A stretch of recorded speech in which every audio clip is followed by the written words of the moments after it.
I'm Amy Jo Martin. Welcome to the Why Not Now show.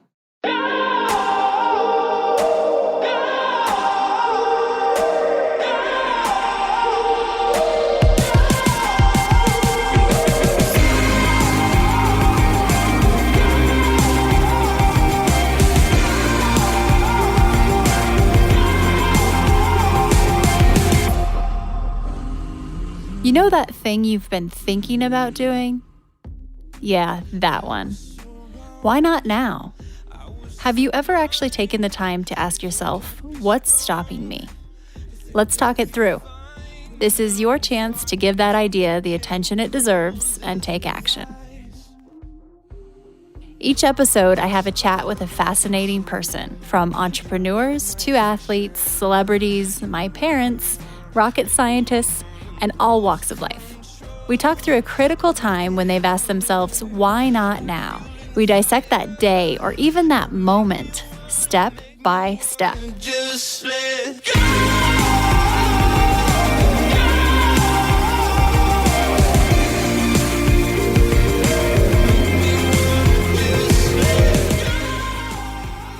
Happy New Year. Welcome to the final show of the Why Not Now podcast. Final show of the year. I am sitting across from my lovely husband, who is also the producer of the show. If you didn't know that, surprise, surprise. And we're gonna try this gig together this time. This is the first time we've recorded a full episode together. So here we go. I have some notes in my head, but we aren't really following any kind of contrived template. There have been so many things over this past year that we'd love to share with you. I'm sure you can relate to in different ways. And first, let me just welcome you, Mr. Richard Grewar. Thank you, Amy Jo Martin. It's lovely to be behind the mic as opposed to tinkering with it. We are sitting in our home studio in the Black Hills of South Dakota, and it is snowing. I don't know if you'd call it a blizzard outside, but flurries, blizzard definition can be... It's not festive, put it that way. It's beautiful, but it's not festive out there at the moment. It's not exactly a winter wonderland. It's like a winter... wondering what's going on to the land. Are we small talking right now? Yes, we are. Okay, so let's talk. Let's get straight to it. I mean, last year at this time, and I'm going to try not to tear up because they just came, we were a couple weeks out from learning we had a miscarriage. We also had gone to your, what we thought was going to be final appointment to get your green card official. Yep. And we struck out with both of those, right? So we were kind of just in a little bit of a daze and also considering a potential move to Austin, Texas, which we adore and love, putting our house on the market. Richard was considering, what his career path looked like as a side hustle of the producer of this show. We had been talking for months about, maybe longer, about you coming over full-time and working together with me. And so that was on our minds. And it was just a little bit of a daze. And you fast forward a year, things look a little different.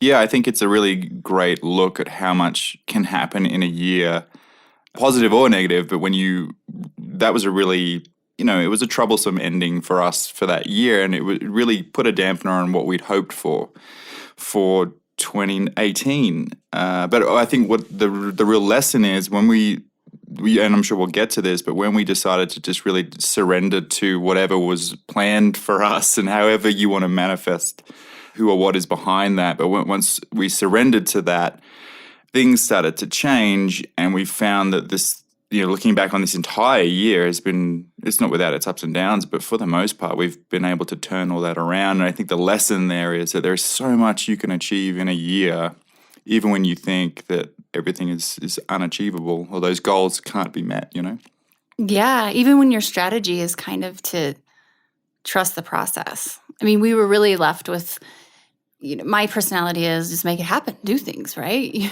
Just make it happen.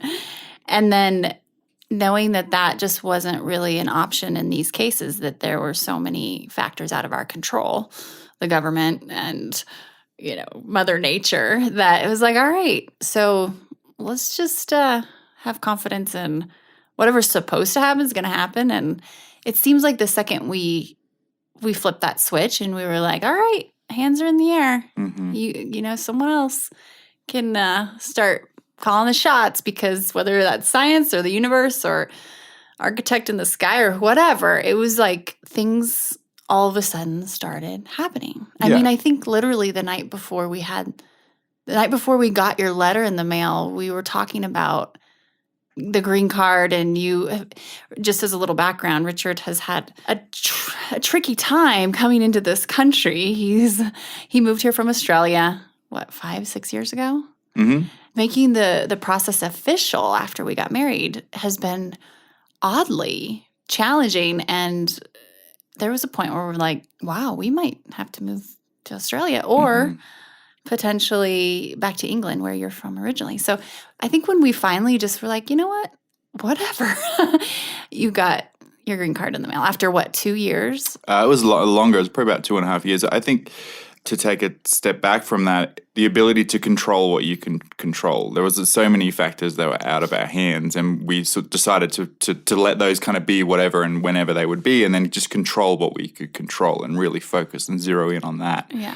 And it's been a really great exercise. But yes, to answer your question, it's about 2.5 years. And I mean, I think there's an entire podcast series about immigration that I could probably Oh my God. put together. But I guess the long and the short of it is, it isn't easy at all to do it. And I think to anyone going through that process, but wherever you're from, for anyone giving opinions on how things should be done or what have you, you need to kind of do your research about the entire process and talk to people, because it isn't easy.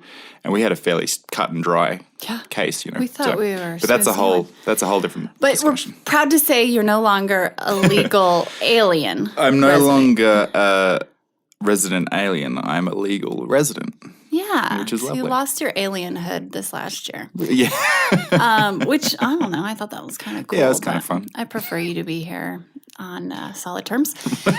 So, skipping ahead to what we talked about some pretty big things there at the top of this. You know, the journey to becoming parents. Well, I mean, if you follow on social or have been on the interwebs, I've been so excited, as has Richard, and we've been shouting from the rooftops. We're finally expecting a baby renegade in early summer. So that's huge for us, because this has been years of a challenging journey. And that's another thing. It was like, all right, there's only so much we can do. I think, too, there was a podcast guest on probably more than a year ago now who was a Navy SEAL, and he talked about the circle of concern versus the circle of influence. Mm-hmm. And if you can imagine having a piece of paper and actually drawing two different circles, they're not touching each other. This is not a Venn diagram. Two separate circles. One is a circle of concern. One is a circle of influence. This is coming straight to you from a Navy SEAL that uses this strategy. The circle of concern is just stuff, you can be concerned about it if you want, but you have zero control or impact. So you just put it into that little circle and you try and shelve it, basically, right? You know you have zero impact.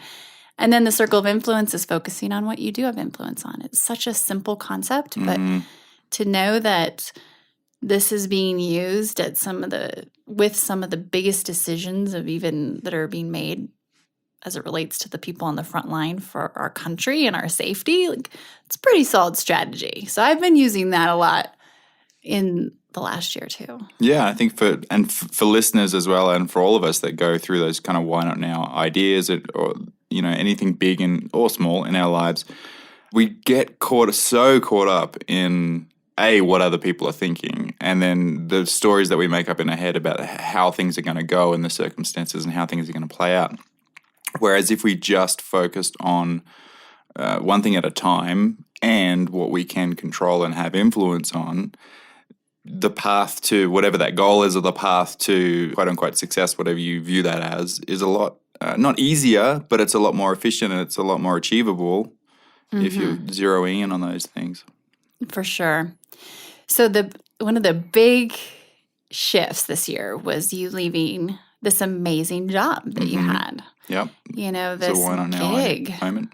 It was huge, right? But let's be honest. This was not just a why not now, let's burn our boats and do it all of a sudden. I think we tried to do that like 3 times and we got a little Bambi legs. But let's talk through what actually happened, because I know a lot of people who listen to the show are considering a big career shift. And so we just went through this with you. So share your perspective of what that was like leading up to it. Yeah, and to sort of set the stage, as a job I was at for about 3 years, running a nonprofit. Excellent job, great company, great family to work for, great cause, and there was a lot about the job that I loved. And let's just pause real quick. I know that you're not big into bragging rights, but it's pretty freaking cool. So you were the executive director of the Bruce Lee Foundation.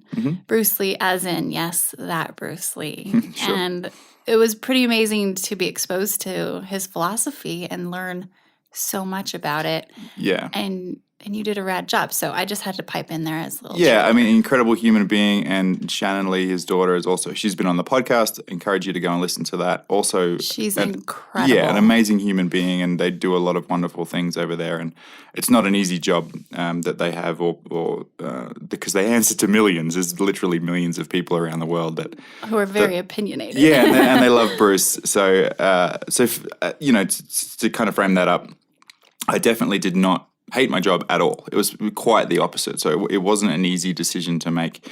And I feel like a lot of you listening probably have that same thing where there's the level of comfort that we have with a good paying, well paid job, and the comfort and the predictability of it, and especially when it's something that you do like, but you do see the opportunity of these other, maybe it's gifts that you have that you want to explore, or other business opportunities or what have you, and they're maybe not as predictable in outcome.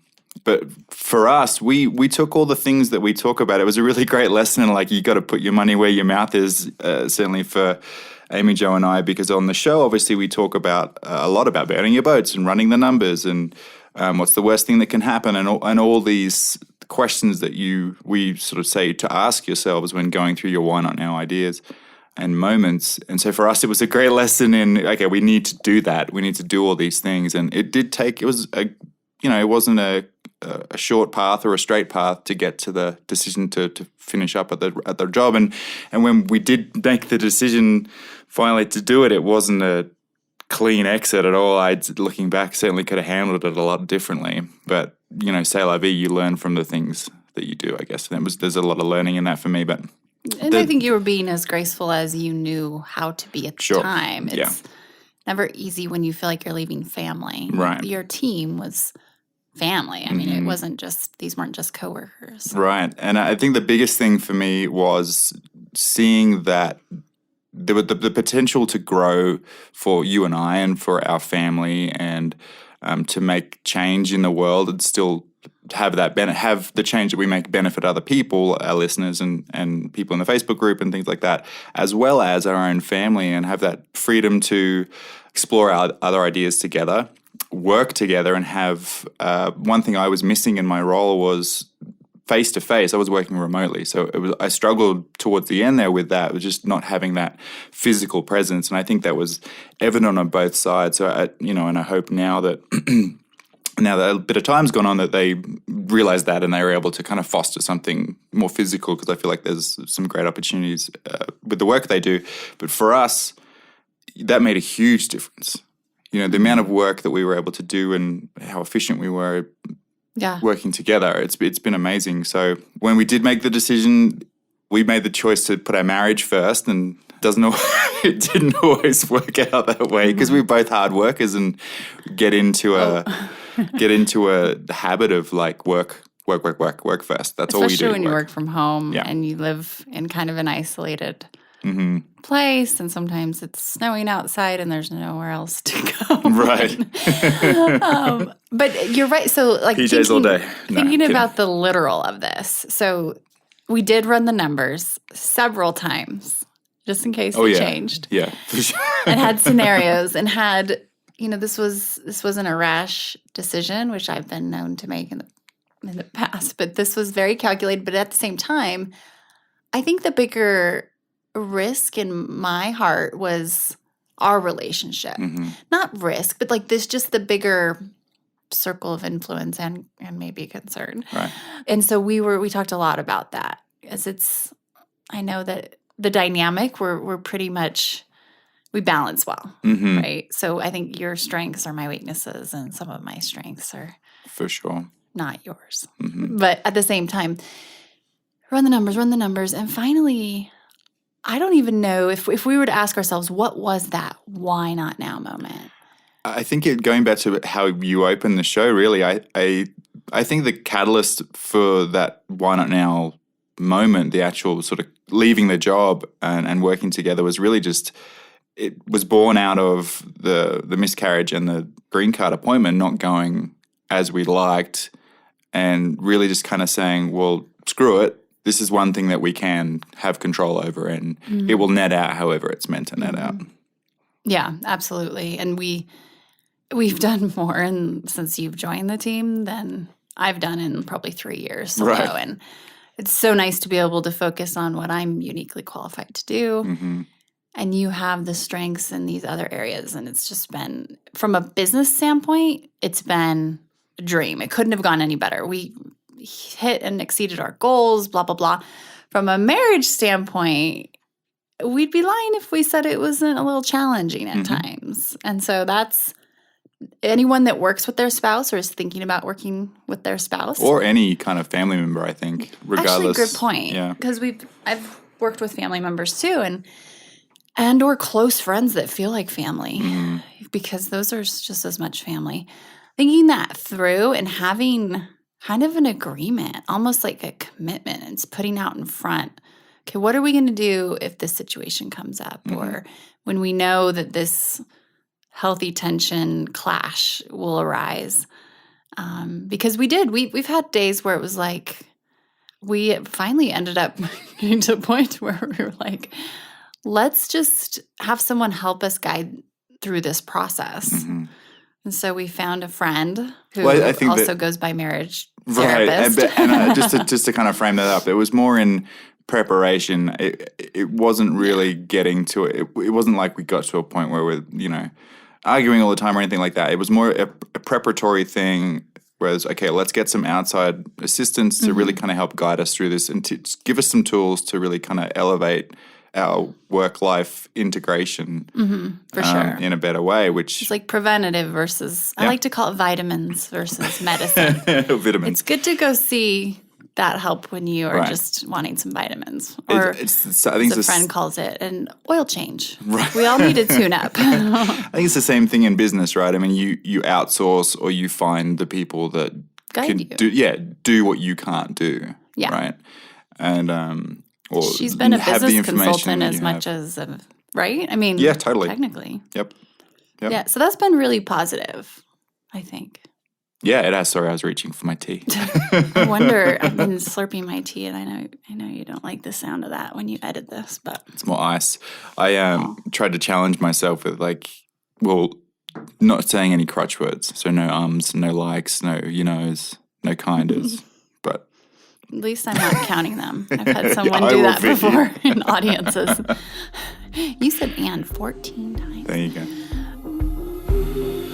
We're going to take a quick break, and we'll be right back. We tackle the most taboo topics on the Why Not Now show. Oftentimes, you're hearing guests share things they've never shared before. In the spirit of things we don't typically talk about, you should know that the Why Not Now show is supported by Poopery, the original before-you-go toilet spray. It's magic. My friends at Poopery have literally taken the smell out of you-know-what. This pure blend of essential oils stops bathroom odor before it begins. Visit poopery.com, and Why Not Now listeners get 20% off with code WHYNOTNOW. That's all one word. And you can hear the story about Poopery in our interview with founder Susie Batiste. That's Why Not Now episode 28. Poopery is also available at Target. Hi, everyone. If you are digging this podcast, please subscribe, rate, and review on iTunes. It just takes a moment, and it means a ton to us. Also, after recording more than 100 episodes, I've created a bit of a cheat sheet on the top 5 things I've learned from renegades and how they get from idea to action, from dreaming to doing.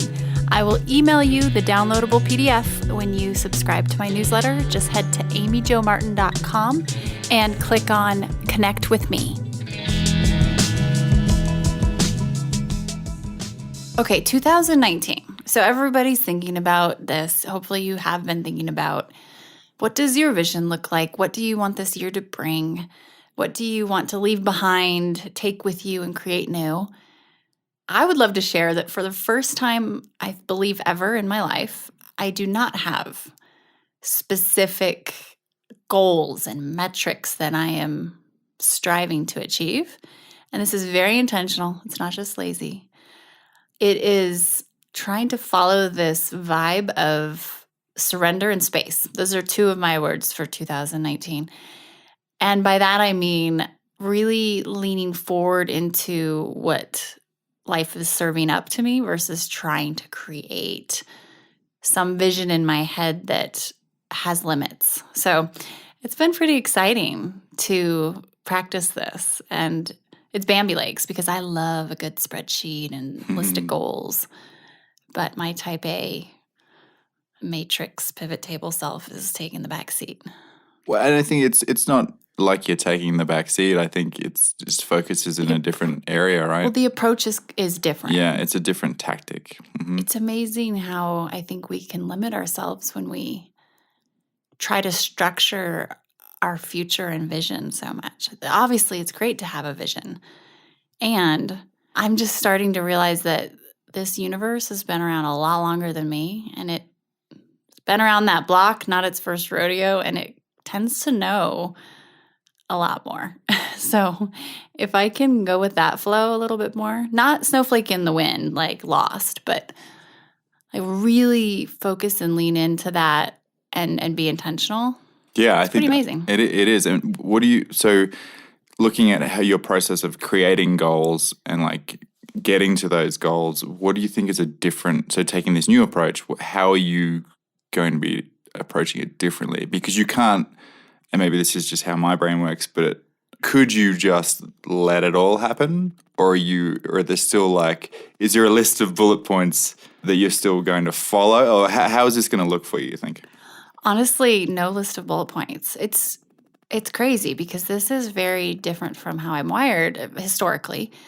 But the book Surrender Experiment, which I've mentioned before on this podcast, Michael Singer is the author. It helped me realize that our biases can dictate so much of our future.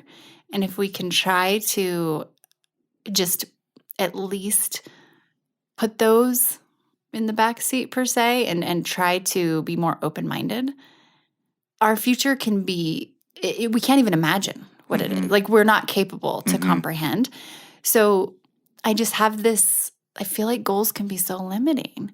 And I think this has taken many years. This is not like hey, I'm just going to sit around this year, by no means. I could never see you doing that. Like this last year, I think we had a flavor of this in our last year for sure. And our business, just from a metric standpoint, has grown leaps and bounds, right? But anyway, so in space, for me, it's like, oh, I just like some space on my calendar, space in my physical presence, space in my head. And so two thoughts that come to mind with that, well, two questions, I guess. One is, so do you feel that your decision making, because there will be times when you need to make decisions, right? Oh, yeah. So is that decision making process done via the gut, or is there another way you see yourself making decisions? Yeah. So I mean, intuition has been something I've been working on honing for the last couple of years since starting this podcast. I think the letting go of the forcing, the grasping, the chasing, just to hit a number, reach a goal, have some metric, I end up doing better. And I think it's just a different approach, making decisions from a different place. And I don't know if gut is the right, I know that the connotation around intuition and gut and stuff can get a little woo-woo and fluffy, but being intentional about why am I making this decision the way, or why am I considering leaning this way? And that force muscle just is really weakening in a good way.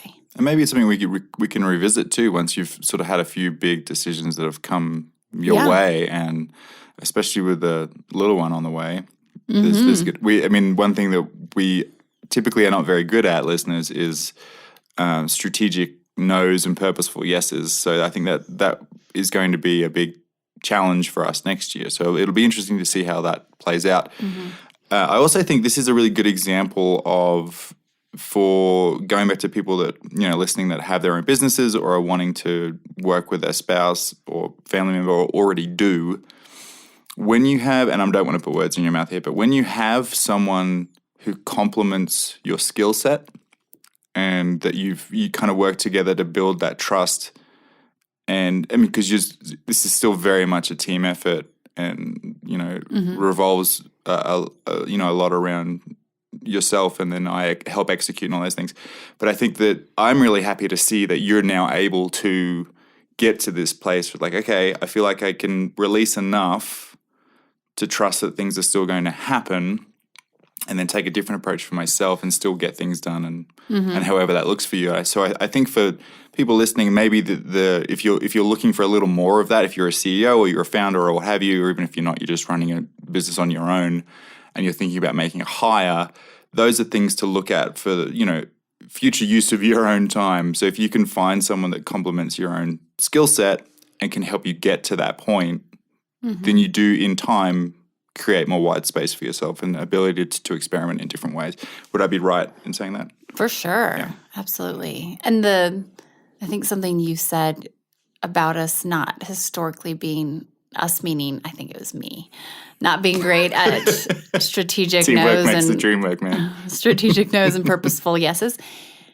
What's interesting is that I look back at the point we were just making, and the strategic no's and me wanting to do so much is because I truly enjoy and want to do it. But also, it's just clicked with me. Oftentimes, it was a reflection of the goals, of the metrics. And it was like, yes, I want to go travel to do that because that's going to help us get closer to the... And so it's really going to be interesting to see my no thank you muscle, hopefully getting a little healthier, because it's not that I don't know how to say no. I'm fairly good at that. It's just I don't want to say no. And I think now the intention and the fuel behind the no thanks is going to be coming from a different place. So that's really interesting to me. For sure. I like that. And one of the things that you talk about a lot, even in our home life, is like, if it's not a hell yeah, it's a hell yeah or a heck no, or however you phrase it, I'd leave that to you. But I think it's not a hell yes, it's a hell no. Right. It's got to be one or the other, right? Yeah. So. And if it's in the middle, it's a no. Yeah, if it's an I don't know. It's a hell I don't know. It could now. Don't make this decision. Totally. It could be a hell yeah, but shit, I should run the numbers first, or discuss it with someone for feedback. But trusting yourself, and I think this is something that Marie Folio, in the clip that we had last week's episode, she kind of touched on as well. It's like there's only so much additional feedback you can get, and if you kind of know from the outset, or if you're still searching for more answers and more feedback, it's probably because you already know the answer. Right. I also put it a lot more eloquently. No, than I did. That's pretty much. If you find yourself seeking a third party opinion so much that you're relying on it, that's a pretty good sign. And then I had this coach years ago where I was at a crossroads with business or life. I don't remember what the situation was, but it was a big fork in the road. And I was like, Mary, I don't know if I should go right or if I should go left, if I should try and find a up or a down. And she said, if you don't know, sit down. Sit down at that fork in the road and don't make a decision. And I think asking ourselves, are we actually forced to make a decision right now? And sometimes the answer is yes, but rare. Usually it's no. So that's really interesting. So what about you, 2019? Well, I'm taking a different approach. I'm setting some goals. Good. I can help you. I can live vicariously through your spreadsheets. Right. We both love a good spreadsheet. One of Amy's superpowers is her ability to create spreadsheets. So if anyone needs a wicked good formulas, I love efficiency. I thought I was good, but she's pretty incredible. So I guess there's one of those arms. One of the big things I think is one of the big things I know is to prepare for being a dad. That's a huge thing for next year and beyond, like for the rest of life, you know. So I'm not going to overcook it. Speaking of which, Ruby's our dog Ruby's in the background. We may let her in, otherwise she'll bark. we have a double soundproof walled studio, and she's still making it through. I wonder if you can hear that. Should probably maybe bring her in. So back to your. One of the big things is we should bring her in. Okay, let her in. We'll cut this out. Okay, we'll keep it. Okay, so Amy's going to go let the dog in. So you'll get an appearance from Ruby. I think for me, that's the biggest goal is preparing to be a dad, and how that looks, I don't know. So we'll circle back with you on that. But the other is musically. I had this revelation yesterday and this morning, actually, in the shower, where all good ideas come from. As Simon Sinek kind of talked about in his episode many moons ago, about if you don't create that white space for yourself or that time, then how are you meant to get new and great ideas? Anyway, so I was in the shower this morning, and taking a step back, one of the things that's kind of hit me in the last couple of days about being a dad is legacy and what we leave behind. And I don't mean in a financial way, but most recently, so my natural father died when I was 5 weeks old. I was very, very young. And he was 27, 28. And I only really know him through, what my mum tells me and the very few people that are still around that kind of knew him. And most recently, my cousin, who was more like a brother to me, Rob, he has had a set of my dad's vinyl records for many moons, and I was over there this year to see him and his family, and I was able to bring them home. I haven't taken them out of the case yet, but there's about 30 or so records there that, for me, when I do sit down and listen to those, I get to really understand him a lot more. That I it's from his teenage years through to his, early to late 20s. And there's some great records in there, all the stuff that I love. So one thing I'm looking forward to is understanding more of where my musical tastes come from, and also more about him at that time of his life. So I was thinking about legacy and that sort of thing. And I'm thankful that in my creative process, there are a lot of songs, whether it's been in bands or personally, I've put out, that our children can look back on. There's just one. Well, there's one so far, one at the moment. But what I'm really wanting to do more of is I feel, and say for the podcast for you, mm-hmm. I want to create more of that to give bigger pictures and more clearer pictures of what things are happening in my life through the way that I know how to share it, which is through music. I'm not very good at communicating like one-to-one like this. And that's not Amy breathing in the background. That's Ruby. That sounded like a self-restricting well, statement. it's not. I think what it is, or I know what it is that I am better at communicating. You prefer. That's your talent. It's your genius. I prefer it, yes, but I also believe that I'm better at it. I can share my message clearer through music and through lyrics, and that's something that I want to be able to do for our children. So when I'm not here anymore and they have these songs and things they can listen to, that they get a clear picture of what was going on with me at that time of my life, which is awesome. So I've committed to, long-winded answer to your question, I've committed to more music next year, more output. So I'm going to share it on the show. Yeah, for sure. I'm going to burn my boat right now and say a 3-track EP out by end of March. And then my goal from there is, which I think is very achievable, is just one new song a quarter out.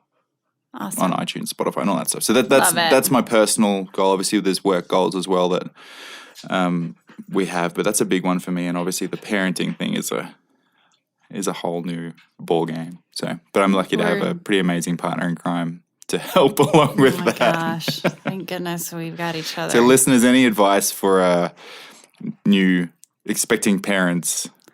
Maybe we don't ask that.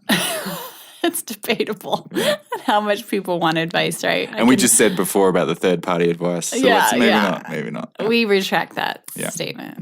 Mm-hmm. Words of encouragement. Words of encouragement, please. Keep your advice ignorance to yourselves. is bliss. We're claiming ignorance is bliss right now, as long as we can. Right. So I am really jazzed about this next year.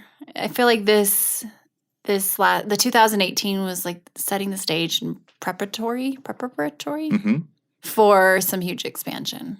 And in 2019, and I'm just grateful for everyone who has joined us in this journey, listened to this show, is constantly wanting to level up personally, what that looks like, and living a more, purposeful life, quality of life, doing what you want to do, living in that circle of influence. It's truly pretty amazing that we get to sit here and share and also bring on some of the amazing people that join us on the show. So thank you for listening. And thank you, Richard, for putting this together week after week. We're getting ready to go to Australia in a couple of days. Yep. And see my mom for a 70th. Yes. So we will be still bringing the podcast episodes. This doesn't sleep. There's no vacation for the Why Not Now show. No, not at all. And just to echo what Amy just said, we can't do this without you, and we don't want to do it without you. The work that all of you do, that we see in the private Facebook group, and it's emails that we get, and just through social posts, and however you share that experience, that really helps to elevate us too. And so through your effort and through your achievements and your struggles and challenges and overcoming obstacles, we also get to share that with you, but we also get to grow too. So it is hopefully a dialogue and not a monologue, as my lovely wife would say. And of course, we're open to any and all feedback. We always love hearing from you. Guest suggestions, topic suggestions. Go and follow us on Instagram at Why Not Now. Join the private Facebook group. If you feel like sharing, this is a total promo now, but if you feel like sharing your favorite episode with your friends or family or someone you think might benefit from a small bit of advice or something you've heard on the show, then please do that. That helps us reach more audiences and helps our community grow. And we love that. So thank you. It's been an awesome year, and we'll see you in 2019. Yes. Isn't that right, and Rubes? Thank you to our amazing partners as well. So we are signing off for the new year. We're actually going to be on a flight in the middle of New Year's Eve for the celebration, and we're missing New Year's Day because we're crossing the international date line. Right. And so that's a little interesting way to start the year. But we will see you on the flip side, and thank you again for an amazing 2018. Cheers to 2019.